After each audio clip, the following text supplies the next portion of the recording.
দাদা বলো, কোথা থেকে এসেছো, নামটা বলো।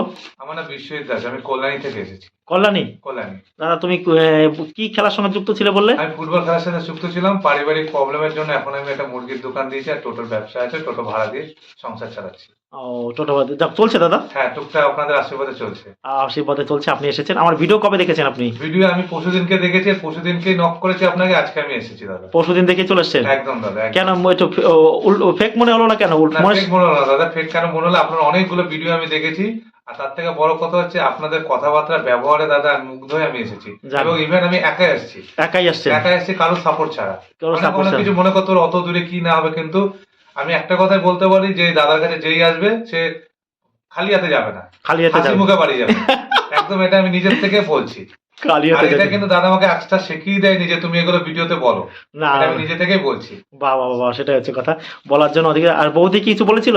না না, একদমই না, একদমই না। সত্যি? শুধু বলছে যে তুমি যাও। আমি বললাম ওখানে যাবো অত দূরে, কিচ্ছু হবে না। দাদাদের কথা শুনে মনে আছে, আমরা বুঝে গেছি তুমি যাও। বাহ বাহ বাহ বাহ, দেশার জন্য। দাদা তাহলে ফুটবল খেলার সঙ্গে যুক্ত। দেখো আমি তো ফুটবল দেখি না, আমি বেশি ক্রিকেটের ভক্ত ছিলাম। আচ্ছা। তাই ক্রিকেটের ভক্ত থাকার জন্য আমার তো কোনো ইয়ে নেই। আমি দাদা ফুটবলটা বেশি দেখি না। হ্যাঁ, আর ফুটবল আমি খেলতে পারতাম না বলে আমার পছন্দ হতো না। আচ্ছা। দাদা তুমি কি বলে গোলকিপার ছিল তাই তো? গোলকিপার। ও দাদা, তুমি কিছু ডিমনিটাইজেশন হয়ে গেছে সেরকম নোট নিয়ে এসছো তাই তো? একদম দাদা, একদম। মানে ডিমনিটাইজেশন আপনারা জানবেন। এবার এখন সেই যে নোটগুলো নিয়ে এসছে আমি তো দেখিয়ে দিই দর্শকদের, তাই না? মনিটাইজেশন অর্থাৎ অচল হয়ে যাওয়া কতগুলো নোট নিয়ে এসছে দাদা। এইগুলো হচ্ছে 500 আর 1000 টাকা নোট। আপনারা জানবেন 2016 সালের নভেম্বর মাস, কিন্তু নভেম্বর মাসের 8 তারিখে বোধ হয় না দাদা, হ্যাঁ। প্রধানমন্ত্রী নরেন্দ্র মোদী এই 500 আর 1000 টাকার নোটটাকে কিন্তু অচল ঘোষণা করে দেয়। এই ধরনের নোট যদি সময়ও দিয়েছিল, কিন্তু দাদা খেয়াল করতে পারেনি, এই ধরনের নোট চালাতে পারেনি। কি দাদা, এখন এই ধরনের নোট কিন্তু ব্যাংকে জমা দিলেও নেবে না, নেবে দাদা? হ্যাঁ। এগুলো খেলনা হয়ে গেছে। দাদা বলছে যে দেখুন এই নোটগুলো আমি কিছু করতে পারছি না, প্রায় 60,000 টাকার মতন। এখানে 40,000 টাকা কন্ডিশনটা ভালো আছে, আর বাদ বাকি কিন্তু কন্ডিশন কি দাদা, খারাপ, তাই না দাদা? এখন এই ধরনের নোট কে নেবে?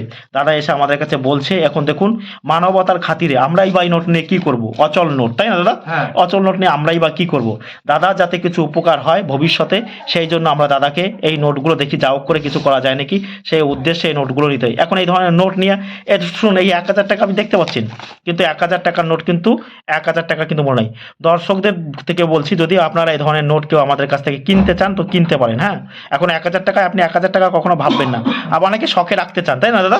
শখে যদি অনেকে রাখতে চান, তাই বলছি আপনারা কিন্তু এই ধরনের নোট শখে আমাদের কাছ থেকে কিনতে পারেন। এরকম 100 টাকার নোট, 500 টাকার নোট আপনারা কিন্তু কিনতে পারেন, যত আপনারা চাইবেন কিনতে পারবেন, আমাদের কাছে রয়েছে। দাদা প্রায় কত হাজার রয়েছে দাদা এখানে বলেন?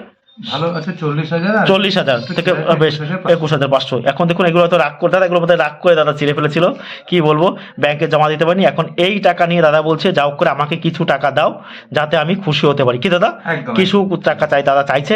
আমরাও চেষ্টা করবো দাদাকে। দেখুন এই এখন কয়েকটা নোট আমরা তুলে নিই। এখানে যার নোটটা যা তুলে নিলাম, এটা কার নোট? এটা দেখুন রঘুরাম জি রাজনের কিন্তু 500 টাকার নোট। একটা কথা বলতে কি, এর পেপারটা কিন্তু খুব সুন্দর না দাদা? এই যে 500 টাকা নোটের এই পেপারটা কিন্তু দারুণ করেছে। তারপরে এটাও কার আছে সিগনেচার দেখি, এটাও রঘুরাম জি রাজনের সিগনেচার করা কিন্তু 1000 টাকার নোট, পেপারটা খুব। তারপরে এটাও কার রয়েছে, এটাও রঘুরাম জি রাজন, সবই তো প্রায় রঘুরাম জি রাজনের সিগনেচার দেখতে পাচ্ছি দাদা। কিন্তু না, এইটা একটা দেখলাম, এই যে অন্য সিগনেচার, এটা হচ্ছে ওয়াই.বি. রেড্ডি। এই দেখুন ওয়াই.বি. রেড্ডি, এরা সিগনেচার মানে কি, এই দেখুন এখানে সই থাকে। জানবেন যে ভারতীয় রিজার্ভ ব্যাংকে যারা গভর্নর থাকে তাদের কিন্তু সিগনেচার থাকে টাকায়। এই দেখুন ওয়াই.বি. রেড্ডিরও আমরা 500 টাকা নোট দেখলাম। তারপরে এই যে আবার ওই যেটা দেখলাম ডি সুব্বারাও, এই যে দেখুন ডি সুব্বারাওয়েরও সিগনেচার দেখলাম। মানে বিভিন্ন রকম। সত্যি এই নোটগুলো এখন আর চলে না। একসময় এই নোটের কত ভ্যালু ছিল না দাদা, তাই না দাদা? এখন কিন্তু আর চলে না। 2016 সালের পর থেকে কিন্তু এই ধরনের নোট কিন্তু। আর পিছনে আমরা যেটা দেখতে পাচ্ছি ডান্ডি মার্চ রয়েছে, দেখছেন? ডান্ডি মার্চের পদযাত্রা। আপনারা জানবেন ডান্ডি মার্চ হয়েছিল 1930 খ্রিস্টাব্দে, কিন্তু ডান্ডি মার্চ হয়েছিল। ডান্ডি মার্চ কি ছিল? লবণ সত্যাগ্রহ আন্দোলন। সেই উদ্দেশ্যে কিন্তু এখানে তুলে ধরা হয়েছে, সেই কাহিনীগুলো কিন্তু এই নোটে তুলে ধরা হয়েছিল। অর্থাৎ লবণের দাম যখন ইংরেজ সরকার 500% বাড়িয়ে দিয়েছিল, তখন কিন্তু মহাত্মা গান্ধী গুজরাটের সবরমতী আশ্রমের কাছে ডান্ডি নামক একটা স্থানে কিন্তু উনি লবণ তৈরি করেছিলেন, তাই না? সেটাই সেই কাহিনী কিন্তু এই 500 টাকার নোটে। এখন এই ধরনের নোট দেখা যায়, আর পেপারটা এত সুন্দর কি বলবো আপনাদের কাছে, আমার খুব ভালো লাগছে। তারপরে এই যে 100 টাকা 1000 টাকার নোট, এই 1000 টাকার নোটেরও ভারত থেকে ইকোনমিক্স অফ ইন্ডিয়া, অর্থাৎ ভারতের অর্থনীতি তুলে ধরা হয়েছে। দেখুন একটা মহিলা কম্পিউটার চালাচ্ছে, এই দেখুন স্যাটেলাইট রয়েছে, আর এই যে ফ্যাক্টরিতে লোহা লোহা বা কোনো ধাতুকে গলিয়ে কোনো জিনিস তৈরি করছে সেটা দেখতে পাচ্ছেন। তারপরে যে দেখেন যে আরব সাগরে অবস্থিত, এই যে আপনারা দেখুন ভালো করে, আরব সাগর, সাগর সম্রাট ও সাগর বিকাশ, এরা দুটো কিন্তু ভাসমান তৈল খনি, হ্যাঁ, অর্থাৎ খনিজ তেল উত্তোলন করে এখান থেকে। জানবেন যে ভারতের খনিজ তেলের প্রায় 60% বা 50% কিন্তু এখান থেকে উত্তোলন করা হয়, এই যে আরব সাগরে অবস্থিত। তারপরে যে দেখুন এই ভারতের কৃষি ব্যবস্থায় যে গমের দেখছি মেশিন, বিভিন্ন রকম হারভেস্টার দিয়ে মেশিনে দিয়ে গম বা ধান কাটা হচ্ছে, সেই চিত্র এখানে তুলেছে। অর্থাৎ ইকোনমিক্স অফ ইন্ডিয়ার, অর্থাৎ ভারতের অর্থনীতি কিন্তু এখানে তুলেছে। ভারতের অর্থনীতি কিন্তু এই টাকার মাধ্যমে তুলে ধরা হয়েছে। দেখুন আর এখানে লেখা আছে 1000 রুপিস। সত্যি এই কাগজগুলো, নোটগুলো খুব লম্বা, কিন্তু কাগজগুলো বা পেপারগুলো এত সুন্দর, কি বলবো। দাদা এখন বলছে যে এই ধরনের নোটগুলো নিয়ে যদি কিছু করে দিতে পারো, অর্থাৎ উনি চাইছে যে কিছু টাকা উনি চাইছে। আমি এখন কি বলবো কিছু বুঝতে পারছি না, যে এই ধরনের নোট নিয়ে তো আমাদেরও তো কোনো লাভ নেই, কি দাদা আছে? এই ধরনের নোটগুলো কিন্তু এখন খেলনা। দর্শকদের মধ্যে থেকেও যদি কেউ আপনারা কিনতে চান তো কিনতে পারেন, অনেক রকম, প্রায় 60 থেকে 62 হাজার টাকা রয়েছে, তাই তো দাদা? হ্যাঁ। প্রায় টাকা রয়েছে। এখন দাদা এগুলো রেখেই বা দাদা কি করবে? দেখুন আমার উদ্দেশ্য হচ্ছে মানুষকে সৎ পথে পথ দেখানো। দাদা এখানে নোট বা কয়েন দেখানো মানে কিরকম লাগছে আপনার? খুবই ভালো লাগছে, খুবই ভালো লাগছে। আপনাদের যেভাবে আমাদেরকে সহযোগিতা করেন, তাতে আমরা সবাই মুগ্ধ আছি। মুগ্ধ আছেন তাই তো দাদা? একদম। সেটা হচ্ছে কথা দাদা, আপনি মুগ্ধ হয়েছেন, আমিও খুব খুশি হয়েছি। এখন দেখুন আপনি আপনি এসেছেন, আপনাকে যাও করে আমি কিছু করে দিতে চাইছি, হ্যাঁ, চেষ্টা করবো আপনার জন্য, চেষ্টা করবো। কিন্তু দেখুন দাদা এগুলো তো অচল দাদা, বুঝতে পারছেন তো? এগুলোর বাজার মূল্য কিন্তু এখন একটা মানে কি বলবো, খেলনা, খেলনা তো দাদা? হ্যাঁ। খেলনা, এগুলো কিন্তু খেলনা, কারণ এগুলো এক সময় কিন্তু দাম ছিল।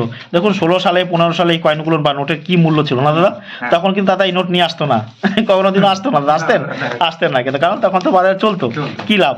সত্যি তাই বলছি, খুব আমারও খুব আনন্দ লাগছে যে এই ধরনের নোট দেখে। এখন দাদা অনেক দূর থেকে এসেছে, আমি চেষ্টা করব এই নোটগুলো দেখি কোনো মতে কিছু করা যায় নাকি, কারণ আমাদের কাছে অনেক বায়ার বা কালেক্টর আছে, তাদের সঙ্গে আমি এই নোট নিয়ে কথা বলবো। তারা যদি এই নোটগুলো হয়তো কিনে দাদাকে কিছু টাকা দিতে পারে, তাহলে দাদা খুবই উপকৃত হতো, তাই দাদা? একদম। সেটাই। আর বৌদি অনেক আশা নিয়ে দাদাকে পাঠিয়েছে যে আপনি যান।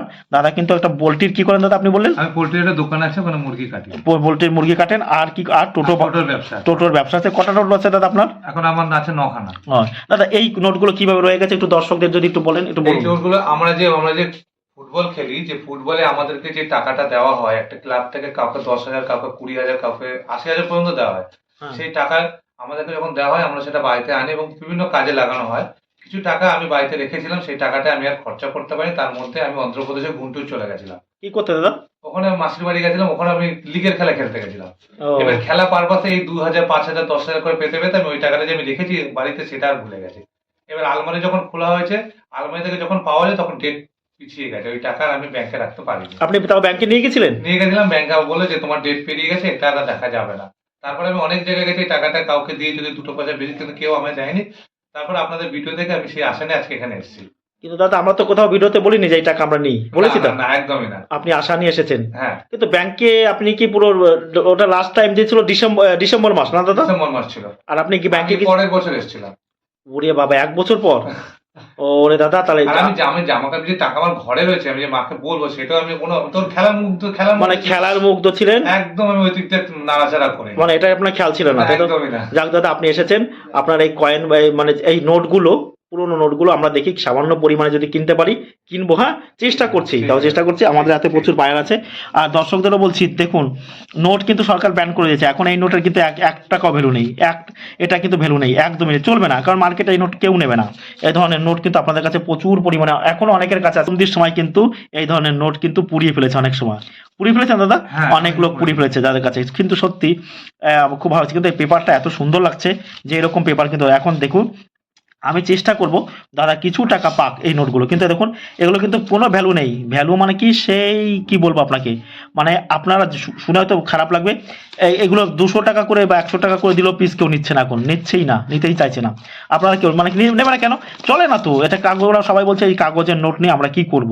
দেখুন এটার কন্ডিশন খারাপ আছে, ছেঁড়া আছে মাঝখান দিয়ে। দাদা এগুলো ছিঁড়ে গেছিল কেন, একটু দয়া করে যদি একটু বলো আমাদের, ওই আমার রাগ করে ভাই, বলো না, বলো, কোনো অসুবিধা নেই। এটা আমার মানে কি বলবো, যখন দেখলাম কোনো দিক হলো না, আমার এত টাকা আমি কোনো দিকে লাগাতে পারলাম, তখন ছিঁড়তে গেলাম, তারপরে আমার মা বললো যেটা ছাড়িস না, কোনো দিন কোনো কাজে লাগতে পারে তো। ও ঠিক, মা যেটা বলেছে সত্যি ঠিক বলেছে, কারণ পিতা মাতা খারাপ কথা বলে। আমার কাছে এত টাকা থাকলে আমি এটা কোনো কাজে লাগাতে পারতাম টাকাটাকে।